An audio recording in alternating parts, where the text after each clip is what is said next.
드시지 마시고요. 우리 길복순보다 낫잖아. 박연진보다 나으니까요. 네. 맞죠?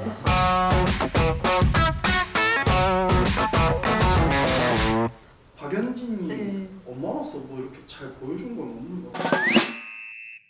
그러니까 자기 가치관이 약간 틀려 먹긴 했지만 예술이 선전이랑 뭐 막 좋아해? 카카오 이렇게 이런 걸 주입한다든지 그런 거 자체는 잘못되긴 했지만 아무튼 예솔이한테는 뭐 최고를 해줘야지 이런 마음은 있었던 것 같고 그 시어머니가 막 악착같이 살아 뭐 이런 식으로 말하는데 우리 예솔이는 그럴 일 없다. 전목다님까지 끌어다 있을 일 우리 예솔이 인생엔 없어요. 그러니까 정말 곱게 고생 안 하고 이렇게 최고의 것을 누리게 해주려고 하는 그런 마음 자체는 있었단 말이죠. 그리고 따지고 보면은 아빠로서 전재준보다 하도영이 낫겠다라고 판단하고 끝까지 하도영이 아이인 것처럼 맞아. 안게 해주는 걸 봐서도 네. 누가 아빠가 되는 게 자기 딸에게 더 이로울지 자녀의 복리에 부합하는지에 대한 판단 자체는 할 수 있는 네. 그 정도의 모성애는 있었던 거 그렇죠. 아닐까. 모성애는 있었던 것 같아요. 가짜 모성애든 진짜 모성애든 자기조차도 이렇게 그거는 인식을 못하는 것 같고.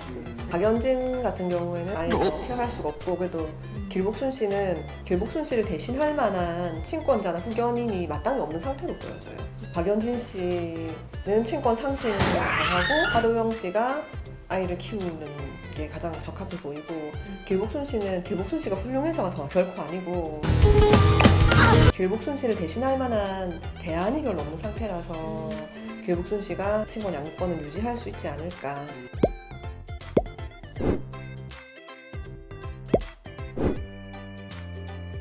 대안이 있다면은 길복순 씨 같은 경우에는 그쵸, 바로 다른 박탈 아닐까요? 장난치지 마.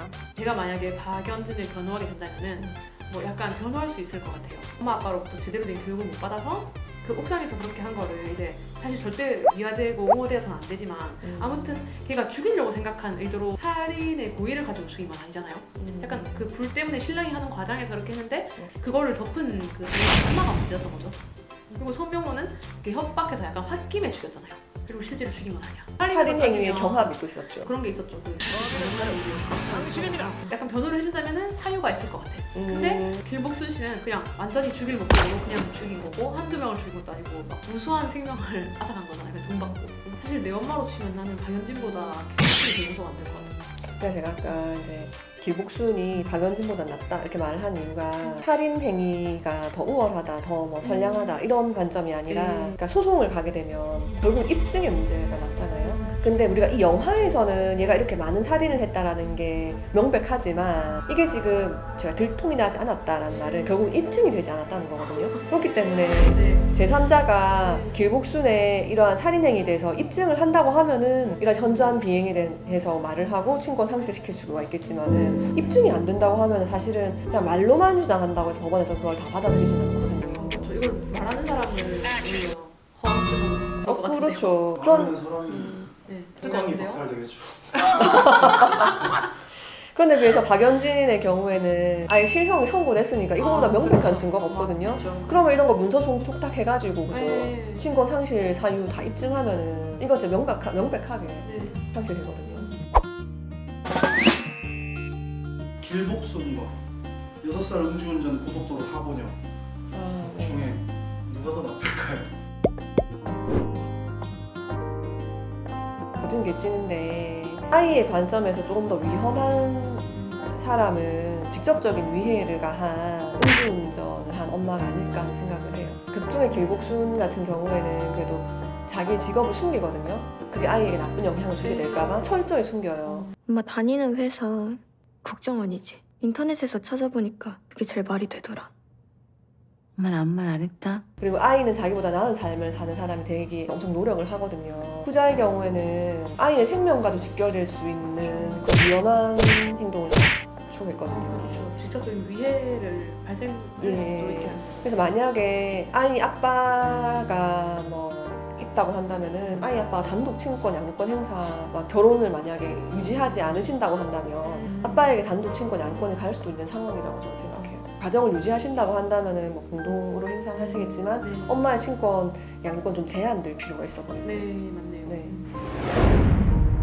그러니까 둘 다 아동학대를 해서 애가 네. 못 키울 정도로 막 경찰에서 아동학대 접수가 와가지고 이제 둘 다 그런 식으로 하는 게 입증이 됐다. 네네네, 그럴 수 있죠. 그럴 때는 이제 아예 격리시키잖아요, 그 부모들이랑. 네. 후견인 같은 것들을 도와서 친권 행사를 사실상 친권 행사를 하게끔 하는 거죠. 예전에는 막 이런 식이었어요. 부부가 이혼을 했는데 이혼할 때 엄마가 아이를 키우기로 한 거예요. 근데 엄마가 뭐 사고가 나서 사망했어요. 그러면은 아빠가 다동으로 아빠가 친권 양육권 가진다 이렇게 했었거든요. 근데 이게 문제됐던 게 그때 최진실법으로 이게 문제제기가 됐었잖아요. 최진실이 고인이 된 다음에 그 부친이 아이들의 양육권을 갖게 되면 친권을 갖게 되면 그 아이들의 재산 부분에 대해서도 다 행사하게 되는데 그 당시에 부친되는 분이 그러니까 도박 뭐 이런 쪽으로 아이들의 재산 관리를 하는데 적합하지 않은 상황이었던 거예요. 자동 친권 부활하는 이 제도 자체가 문제다. 이걸 폐지해야 된다.